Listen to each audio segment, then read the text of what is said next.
Hello friends, आज हम शुरू करेंगे पॉलिटी के 6 क्लास की पॉलिटी का 5 चैप्टर, जिसका नाम है पंचायती राज। इसमें हम पढ़ेंगे पंचायत के बारे में। पंचायत किस तरह से काम करती है, कौन कौन से इसके काम होते हैं, क्या उसकी मतलब जो है रोज़ का मतलब जिससे वो चलती है, खर्चा पानी निकालती है, उसके कौन कौन से साधन होते हैं, वो सब हम डिटेल में समझेंगे। तो शुरू करते हैं। ये एक चित्र दिया गया है ग्राम सभा और ग्राम पंचायत का, जिसमें ग्राम सभा के लोग ग्राम पंचायत से प्रश्न कर रहे हैं। तो हम समझेंगे ग्राम पंचायत, ग्राम सभा क्या होती है। शुरू करते हैं। आज का दिन बड़ा ख़ास है, सभी लोग जल्दी जल्दी ग्राम सभा के लिए जा रहे हैं। क्या आपको पता है क्यों? क्योंकि पंचायत के चुनावों के बाद आज पहली बार ग्राम सभा की बैठक हो रही है। तो यहाँ पर हमने देखा ग्राम सभा नाम का एक वर्ड आया है। क्या है वो हम अभी देखेंगे कि बैठक हो रही है। हरदास गांव के लोग यह जानने के लिए बहुत उत्सुक हैं कि नई पंचायत ने उनके लिए क्या योजना बनाई है। ग्राम सभा,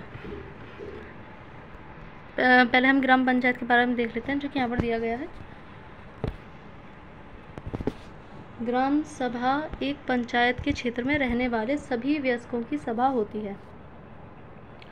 यानी कि जो ग्राम सभा होती है वो गांव के जितने भी लोग होते हैं उनमें से जो 18 प्लस की उम्र में होते हैं, 18 प्लस की, जिनको वोट देने का अधिकार होता है, जो वोटर लिस्ट में होते हैं, वो ग्राम सभा के सदस्य होते हैं। हो सकता है कि उसमें सिर्फ एक गांव हो या एक से ज़्यादा, यानी कि जो ग्राम सभा होती है उसमें ज़रूरी नहीं है कि सिर्फ एक ही गांव के लोग ग्राम सभा के सदस्य हों, एक से ज़्यादा भी उसमें शामिल हो सकते हैं। यानी कि दो या दो से ज़्यादा के गाँवों को मिलकर भी एक ग्राम सभा बनाई जा सकती है। वो पॉपुलेशन के आधार पर होती है, जनसंख्या के आधार पर। जैसा कि इस उदाहरण में दिया गया है, कई राज्यों में हर गाँव की ग्राम सभा की बैठक अलग होती है। कोई भी व्यक्ति जिसकी उम्र 18 वर्ष या उससे ज़्यादा हो, जिसे वोट देने का अधिकार प्राप्त हो और जिसका नाम गांव की मतदाता सूची यानी कि वोटर लिस्ट में शामिल हो, वह ग्राम सभा का सदस्य होता है। कहने का मतलब है ग्राम सभा किससे मिलकर बनी होती है? जो ग्राम में वयस्क होते हैं, यानी कि 18 प्लस, जिनको वोट देने का अधिकार होता है, वह ग्राम सभा के सदस्य होते हैं। ग्राम सभा की बैठक की शुरुआत में सरपंच और पंच ने सड़क की मरम्मत पर होने वाले खर्च का ब्यौरा दिया। यानी कि यहाँ पर आ गया एक और वर्ड आया हमारे सामने, सरपंच और पंच। इनके बारे में देखेंगे, सरपंच और पंच कौन होते हैं। तो यहाँ पर दिए गए हैं, एक ग्राम पंचायत कई वार्डों, छोटे क्षेत्रों में बटी हुई होती है। जैसे कि हमारा पूरा देश एमपी, जहाँ से हम अब जो क्षेत्र बटा हुआ होता है उसमें से हम एमपी और एमपी को खड़ा करते हैं। एमएलए जैसे राज्य बटे होते हैं, उसी प्रकार से जो हमारी जो हमारा गांव होता है वो भी वार्डों में बटा होता है, जिनको हम वार्ड बोल देते हैं। जहाँ से प्रत्येक वार्ड अपना एक प्रतिनिधि चुनता है, जो वार्ड पंच के नाम से जाना जाता है। जहाँ से हम एक क्षेत्र में से अपने एक प्रतिनिधि को चुनकर भेजते हैं, उसको हम वार्ड पंच कहते हैं। इसके साथ पंचायत क्षेत्र के लोग मिलकर सरपंच को चुनते हैं। यानी कि जो हमारे ग्राम सभा है उसमें से ही जो वार्ड बटे हुए होते हैं वो तो अपना एक वार्ड चुनेंगे, वार्ड मेंबर जो वार्ड पंच होगा उसको तो हम चुनेंगे, साथ में अपना एक सरपंच भी चुनते हैं, जो पंचायत का मुखिया होता है। वार्ड पंच और सरपंच मिलकर ग्राम पंचायत का गठन करते हैं 5 साल के लिए। जिस तरह हमारे यहाँ चाहे जो गांव का प्रशासन है, पंचायती राज, उसमें भी 5 साल के लिए सरकार चुनी जाती है, राज्य में भी 5 साल के लिए चुनी जाती है, और जो हमारा राष्ट्रीय लेवल है यानी कि एमपी वगैरह जो हम चुनते हैं वो भी 5 साल के लिए ही चुने जाते हैं। यहाँ पर 2 वर्ड आ गए, ग्राम सभा और ग्राम पंचायत। ग्राम सभा होती है जिसमें सभी जो वयस्क होते हैं 18 प्लस में वोट देने वाले मेंबर, उनको हम ग्राम सभा कहते हैं। और ग्राम पंचायत जो वार्ड पंच हम चुनकर भेजते हैं अपने वार्ड में से, और जो सरपंच होता है उनको मिलाकर ग्राम पंचायत बनती है। ग्राम पंचायत का एक सचिव होता है, जो ग्राम सभा का भी सचिव होता है। ये जो है वो एग्ज़ाम देकर जाता है, इसको चुनते नहीं हैं लोग वोट देकर, ये सरकार द्वारा नियुक्त किया जाता है। सचिव का चुनाव नहीं होता, उसकी सरकार द्वारा नियुक्ति की जाती है। सचिव का काम है ग्राम सभा एवं ग्राम पंचायत की बैठक बुलाना और जो भी कार्य एवं निर्णय हुए हों उनका रिकॉर्ड रखना। तो हमने देखा ग्राम सभा, ग्राम पंचायत, पंच और सरपंच और ये सचिव वगैरह के बारे में हमने देखा।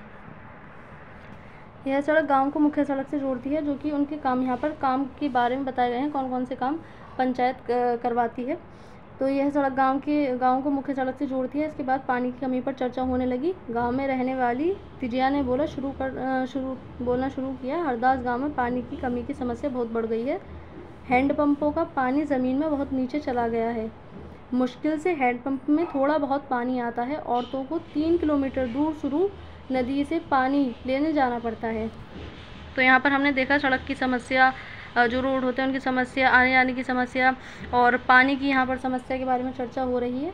एक सदस्य ने सुझाव दिया कि सुरू नदी का पानी पाइप से लाकर गांव में एक बड़ी सी टंकी में भर लेते हैं, उससे पानी की आपूर्ति हो जाएगी। लेकिन दूसरों को लगा कि यह बहुत महंगा पड़ सकता है।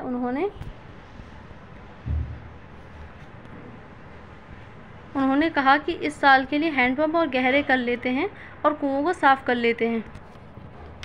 तिजिया ने कहा इतने से तो काम नहीं चलेगा, हमें कुछ पक्की व्यवस्था करनी पड़ेगी, क्योंकि हर साल पानी का स्तर नीचे ही गिरता जा रहा है। जितना पानी ज़मीन में रिस के जाता है हम उससे ज़्यादा उपयोग करते हैं।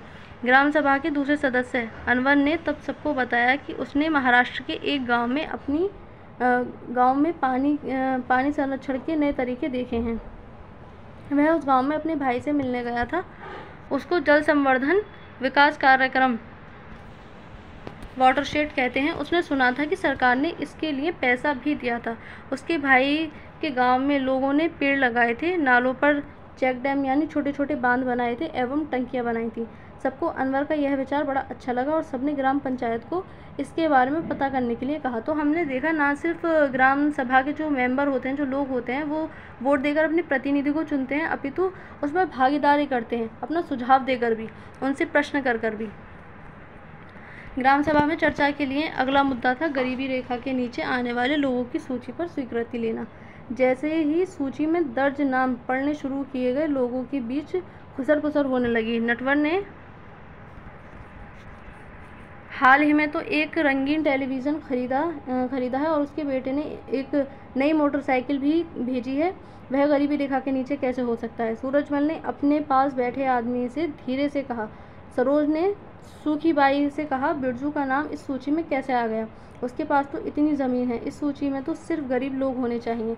ओम प्रकाश एक मजदूर है, उसके पास बिल्कुल ज़मीन नहीं है, वह मुश्किल से अपना गुजारा चला पाता है, पर उसका नाम इस सूची में नहीं है। यानी कि यहाँ पर हम देख सकते हैं कि लोग भी एक तरह से तय कर रहे हैं कि कौन कौन गरीबी सूची में है और नहीं है, और वो ग्राम पंचायत को सुझाव भी दे रहे हैं कार्यों के लिए।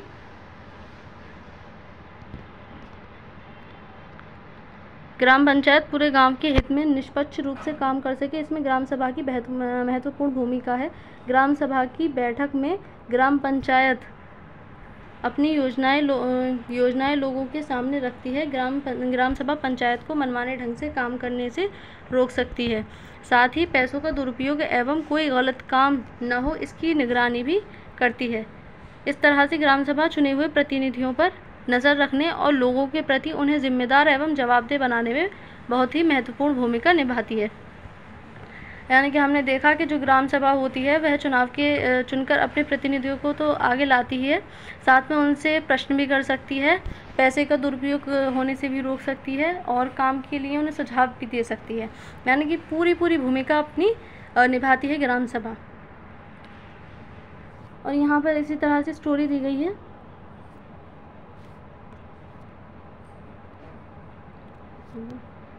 सरपंच ने देखा लोगों के बीच में खुसर-पुसर हो रही थी। उन्होंने पूछा कि अगर किसी को कुछ कहना है तो कहे। सरोज ने सूरजमल को उकसाने की कोशिश की, वह नटवर और बिरजू के बारे में पूछे, लेकिन सूरजमल चुपचाप बैठा रहा। अमीरचंद्र ग्राम सभा में बैठा सब पर निगाह रखे हुआ था। सरोज ने उठकर कहा कि ओम प्रकाश का नाम सूची में होना चाहिए। दूसरे लोगों ने भी माना कि ओम प्रकाश का परिवार बहुत ही गरीब है। सरपंच ने पूछा कि उसका नाम सूची में क्यों नहीं था। जिस व्यक्ति ने जिस व्यक्ति ने गरीबी रेखा के नीचे आने वाले परिवारों का सर्वेक्षण किया था उसने बताया, मैं ओम प्रकाश के घर गया कई बार, पर हर बार वहाँ ताला लगा हुआ था। वह शायद कहीं काम ढूंढने के लिए गया हुआ था। सरपंच ने कहा, ओम प्रकाश की पारिवारिक आय देखी जाएगी और अगर वह सरकार द्वारा तय की गई राशि से कम है तो उसका नाम भी सूची में शामिल किया जाएगा। तो ग्राम पंचायत का जो हमारी ग्राम पंचायत होती है उसका काम ना सिर्फ सड़क बनवाना, पानी की व्यवस्था करना, अपितु आय और परिवार की देखभाल तथा जो रोजगार है उस पर भी ध्यान देना होता है। ग्राम पंचायत की नियमित रूप से बैठक होती है। उसका मुख्य काम उसके क्षेत्र में आने वाले गांवों में विकास कार्यक्रम लागू करवाना। यहाँ पे हमें काम बताए जा रहे हैं। जैसा कि आपने देखा, ग्राम सभा ही पंचायत के काम को स्वीकृति देती है, तभी पंचायत अपना काम कर पाती है। महाराष्ट्र के 2 पंच जिन्हें 2005 में अपनी पंचायत में उल्लेखनीय काम करने के लिए निर्मल ग्राम पुरस्कार से सम्मानित किया गया। यानी कि अच्छे काम करने के लिए ग्राम पंचायत में जो हमारे सरपंच होते हैं उनको अवार्ड भी दिए जाते हैं। ग्राम पंचायत के काम यहाँ पर दिखाए गए हैं। सड़कों, नालियों, स्कूलों, भवनों, पानी के स्रोतों और अन्य सार्वजनिक उपयोग के भवनों का निर्माण और रखरखाव, स्थानीय कर लगाना और इकट्ठा करना, गांव के लोगों को रोजगार देने संबंधी सरकारी योजनाएं लागू करना। ग्राम पंचायत की आमदनी के स्रोत, यानी कि जो ग्राम पंचायत अपना खर्चा पानी उठाती है वो उसके स्रोत कहाँ से पैसा आता है उसके पास में, वो यहाँ पर दिए गए हैं। घरों एवं बाजारों पर लगाए जाने वाले कर से मिलने वाली राशि, विभिन्न सरकारी विभागों द्वारा चलाई गई योजनाओं की राशि, जो जनपद एवं जिला पंचायत द्वारा आती है, समुदाय के काम के लिए मिलने वाले दान इत्यादि से वो अपना जो आमदनी है, जो पैसा वो इकट्ठा करती है, उसके बाद अपने यहाँ जो काम है वो करवाती है। कुछ राज्यों में ग्राम सभाएं काम करवाने के लिए समितियां बनाती हैं, जो कि हमारे राष्ट्रीय लेवल पर भी बनाई जाती हैं। उदाहरण के लिए निर्माण समिति, मान लीजिए कि गांव में एक सामुदायिक केंद्र का भवन बनाना है तो यह काम निर्माण समिति करेगी। इन समितियों में कुछ सदस्य ग्राम सभा के होते हैं और कुछ पंचायत के। यानी कि हम देख सकते हैं जो हमारे पंचायती राज व्यवस्था है वो कितनी अच्छी तरह से बनाई गई है। इसमें ग्राम सभा को हर जगह पर रखा गया है। ये दोनों मिलकर गांव के विकास के लिए काम करते हैं। चलिए देखते हैं कि हरदास ग्राम पंचायत ने क्या क्या काम किए। यहाँ पर एक एग्जाम्पल से दिखाए गए हैं। हरदास गांव की ग्राम सभा में पानी की समस्या को सुलझाने के लिए जो विकल्प दिए गए थे, क्या वे आपको याद है? जब हरदास ग्राम पंचायत की बैठक हुई तो कुछ पंचों ने इस मुद्दे को दोबारा उठाया। इस बैठक में सरपंच, पंच और सचिव उपस्थित थे, यानी कि तीनों ही। पंचायती सदस्यों ने पहले एक कुआं साफ करवाने और 2 हैंडपंपों को गहरा करने के लिए विकल्प पर सोच विचार किया, ताकि गांव को पानी के बिना ना रहना पड़े। सरपंच ने सुझाव दिया कि चूंकि पंचायत के पास हैंडपंप की देखरेख के मद में कुछ पैसा है, सो उन्हीं पैसों से इस काम में लगाया जा सकता है। इस पर सभी सदस्य मान गए और सचिव ने उनके निर्णय को रजिस्टर में दर्ज कर लिया। उसके बाद सभी सदस्य मिलकर समस्या के स्थायी हल पर विचार करने लगे। उनको पता था कि अगली बैठक में ग्राम सभा के सदस्य फिर से प्रश्न पूछेंगे। कुछ पंचों ने शंका जाहिर करते हुए पूछा कि क्या जल संरक्षण से पानी के स्तर में कोई विशेष फर्क पड़ेगा। इस पर बहुत चर्चा हुई। अंत में यह निर्णय हुआ कि ग्राम पंचायत खंड विकास अधिकारी से बात करके इस योजना पर अधिक जानकारी इकट्ठा करेगी। यहाँ पर जो हमारी ग्राम पंचायत होती है, पंचायती राज में 3 स्तर होते हैं। हरदास गांव की ग्राम सभा और पंचायत के बारे में पढ़ने के बाद आपको समझ में आ गया होगा।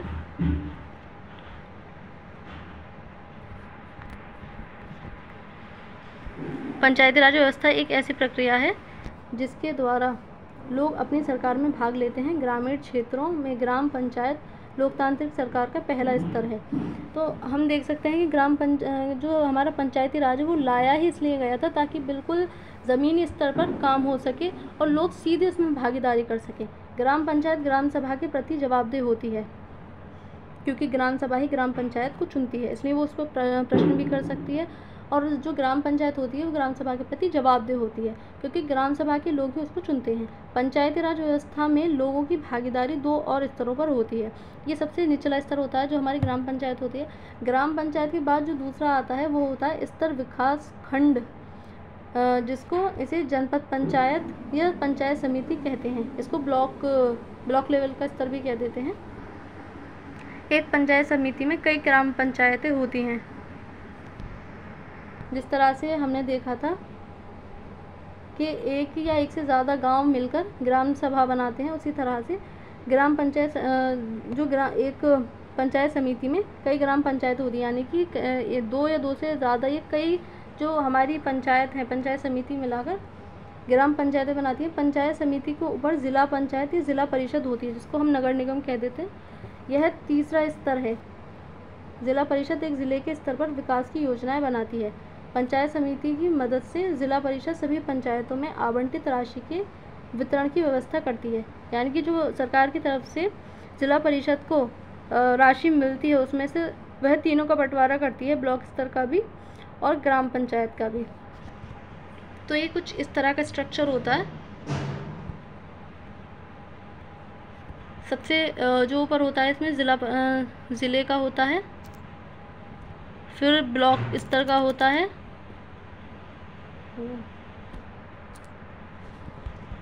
सॉरी यार क्या हो गया,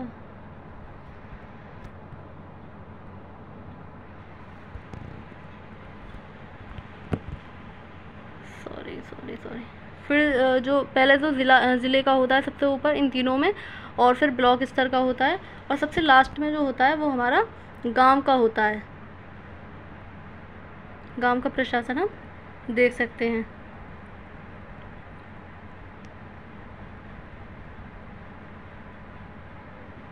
तो ये तीनों व्यवस्थाएं हमने देखी। संविधान में दिए हुए निर्देशों के आधार पर देश के हर राज्य ने पंचायत से जुड़े कानून बनाए हैं, इसीलिए पंचायत संबंधी कानून हर राज्य में कुछ अलग अलग हो सकता है। यानी कि जो पंचायत समिति से जुड़े हुए कानून हैं वो राज्य अपने हिसाब से बना सकते हैं, इसीलिए ये राज्यों में अलग अलग होते हैं। इसके पीछे मुख्य विचार यही है कि अपने गांव की व्यवस्था में लोगों की भागीदारी बढ़े और उन्हें अपनी आवाज़ उठाने के लिए ज़्यादा से ज़्यादा मौके मिले। यहाँ पर चित्र दिया गया है। जल संवर्धन विकास कार्यक्रम ने केवल 2 वर्षों में इस बंजर ज़मीन को हरे भरे मैदान में बदल दिया। तो आज के लिए इतना ही। Thank you.